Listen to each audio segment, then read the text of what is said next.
আজকে আয়োজন করলাম জামাই আদর। আসসালামু আলাইকুম এভরিওয়ান, কেমন আছেন সবাই? আলহামদুলিল্লাহ আমরা আল্লাহর রহমতে অনেক ভালো আছি। আজকে বাসায় আয়োজন করেছিলাম জামাই আদরের। আমার হাজবেন্ড ও আমার রিসেন্টলি উকিল দেওয়া মেয়ের জামাইকে আজকে আমি বাসায় আয়োজন করে খাওয়ালাম। তো এখানে আমি প্রথমে ভেবেছিলাম একটা কাঁচা আমের জুস বানাবো, তো সেই জন্য আমি কাঁচা আমগুলোকে ব্লেন্ড করে নিচ্ছিলাম। তো কাঁচা আমগুলোকে ব্লেন্ড করার পর আমার হঠাৎ মনে হলো যে বাসায় আমার দই রয়ে গিয়েছে অনেকটা, তো আমি সেটা দিয়ে কেননা বোরহানি বানিয়ে ফেলি। যেহেতু কাঁচা আমের জুসের মধ্যে আর বোরহানির মধ্যে মোটামুটি 99 ইনগ্রিডিয়েন্ট গুলোই সিমিলার, তো সেই জন্য আমি প্রথমে এখানে আমের কাঁচা আম কুচিগুলোকে আমি এখানে ব্লেন্ড করে নিচ্ছিলাম। তো আমের পিউরিটা করে যখন আমি রাখবো তখন আমার মাথায় আর কি এসেছিল যে আমি এটাকে বোরহানি বানাই। তো তারপর আমি ফ্রিজে আমার কিছু টক দই ছিল, সেগুলোকে আমি নামিয়ে নিয়েছিলাম। তো সেগুলো দিয়ে আমি বোরহানিটা বানাবো। তো তারপর এখন আমি এখানে সব ইনগ্রিডিয়েন্ট গুলো একে একে দিয়ে দিব। তো এখন আমি সবগুলোকে দিয়ে দিচ্ছিলাম। তারপর আমি ভাবছিলাম যে এটাকে কাঁচা আমের জুসটা বানিয়ে রেখে দিই। প্রথমে বানিয়ে রেখে দিলে কি হবে, ফ্রিজে রাখলে ঠান্ডা হয়ে যাবে। সেই জন্য আমি এখানে সবকিছুকে মিক্স করে নিচ্ছিলাম। তারপর যখন আমি ফ্রিজে রাখতে গিয়েছি অ্যাকচুয়ালি তখন আমার মনে হলো যে দইটা যখন রয়েই গিয়েছে তাহলে আমি এটাকে দইটা ব্লেন্ড করে এটার মধ্যে দিয়ে দিই, তাহলেই তো এটা বোরহানি হয়ে যাবে। কারণ এটার মধ্যে শুধু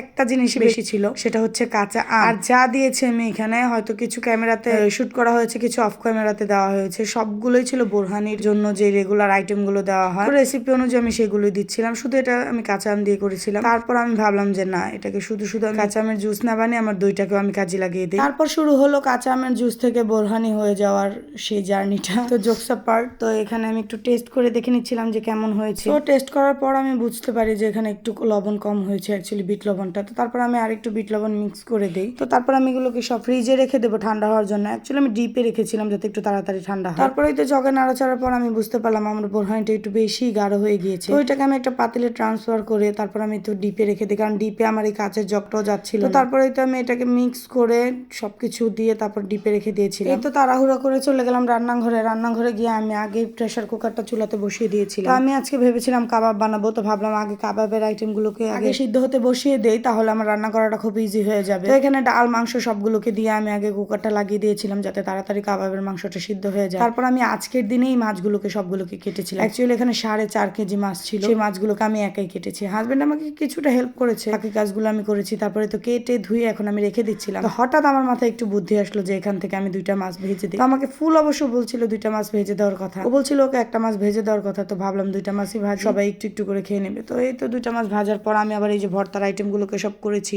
বাচ্চারা আমাকে টুকটাক হেল্প করেছে, কিন্তু ওরা তো আসলে অতটা পারে না বা বুঝে না কিভাবে কি করতে হয়, যতটুকু সম্ভব করেছে। তারপরেই তো আমি এখানে ভর্তাগুলোকে সব বানিয়ে নিচ্ছিলাম। এখানে আমি কাবাবগুলোকেও পরে পাটাতে পিষিয়ে বানিয়ে নিচ্ছিলাম। আর এই তো আমার মাছ ভাজাগুলো হয়ে গেছে। অ্যাকচুয়ালি মোট আমি এখানে 8 রকমের ভর্তা বানিয়েছিলাম। এখানে ছিল শুটকির ভর্তা, তারপরে বাদাম ভর্তা, কাঁঠাল বিচির ভর্তা, আলুর ভর্তা, কালো জিরার ভর্তা, মরিচ ও রসুনের ভর্তা, আলু ভর্তা, ডাল ভর্তা। তারপর আমি কাবাবের আইটেমটাকে পাটায় পিষে আমি কাবাবটাকে বানিয়ে ভেজে নিয়েছিলাম। তো এখানে আমি ডিমের কোরমা বানিয়েছিলাম। তারপর ছিল এখানে 2টা মাছ ভেজে নিয়েছিলাম, গরুর মাংস রান্না করেছি, মুরগির মাংস রান্না করেছি, পোলাও রান্না করেছি মটর আর গাজর দিয়ে। তারপরে তো বিটরুট, শসা, গাজর, পেঁয়াজ, মরিচ দিয়ে একটা স্পেশাল সালাদ তৈরি করেছিলাম। অ্যাকচুয়ালি এখানে আরো কয়েকটা আইটেম ছিল, অ্যাকচুয়ালি সেগুলোর নাম আমার সঠিক মনে নেই। কাঁঠাল বিচি, ডাটা, পুঁই শাক, আলু এগুলো দিয়ে একটা সবজি রান্না করেছিলাম আমি পাঙ্গাস মাছের মাথা দিয়ে। তারপরে তো সাদা ভাত রান্না করেছিলাম। তো এই তো আমার এই আয়োজন, টুকটাক আয়োজন আমি করেছিলাম সবার জন্য। অ্যাকচুয়ালি নাম তো ছিল 2 জনের, কিন্তু খেয়েছি তো আলহামদুলিল্লাহ আমরা সবাই। তো এই জন্য আমি এটাকে বলবো সবার জন্য আয়োজন, শুধু 1 জন বা 2 জনের জন্য ছিল না, কারণ ওদের নামেই ছিল, কিন্তু খেয়েছি তো আমরা সবাই। তারপর একটা শুটকির তরকারিও ছিল কিন্তু এখানে। তারপরে এই তো এখানে সবগুলো আইটেমকে গুছিয়ে নেওয়ার পর টেবিলে সাজিয়ে দেওয়ার পর এখন আমরা সবাই মিলে খেতে বসে পড়বো। সবকিছুই বেড়ে আনা হয়েছে, যদি লাগে আবার গিয়ে নিয়ে আসবো। তো এই তো এখন আমি প্লেট নামিয়ে নিচ্ছিলাম, গ্লাস নামিয়ে নিচ্ছিলাম, আমরা সবাই একসাথে খেতে বসবো। এখানে নিচে যে গ্লাসগুলো ছিল সেগুলো আমরা পানি খাওয়ার জন্য ব্যবহার করেছি, আর আমি গ্লাস নামিয়েছিলাম অ্যাকচুয়ালি বোরহানিটা খাওয়ার জন্য। তো আলহামদুলিল্লাহ বোরহানিটা এত মজা হয়েছিল, অনেক মজা লেগেছে। আর এই মেয়েটা দেখেন এখন সবাই ভাত খাবে, ও এখন আসছে আম খেতে। সো আলহামদুলিল্লাহ ফ্যামিলি সবাই মিলে তো খেলাম, খাবারগুলোকে খুব এনজয় করেছি, খুব ভালো লেগেছে। বিকালে আবার আমার 2 বোনও এসেছিল, তারাও এসে খেয়েছিল, বলেছে না খাবারগুলো অনেক মজার হয়েছিল, বিশেষ করে ভর্তার আইটেম গুলো তো ফার্স্ট ক্লাস ছিল। তারপরেই তো এখানে আমি আজকের ভিডিওটা শেষ করছি। সবাই ভালো থাকবেন, সুস্থ থাকবেন, আল্লাহ হাফেজ।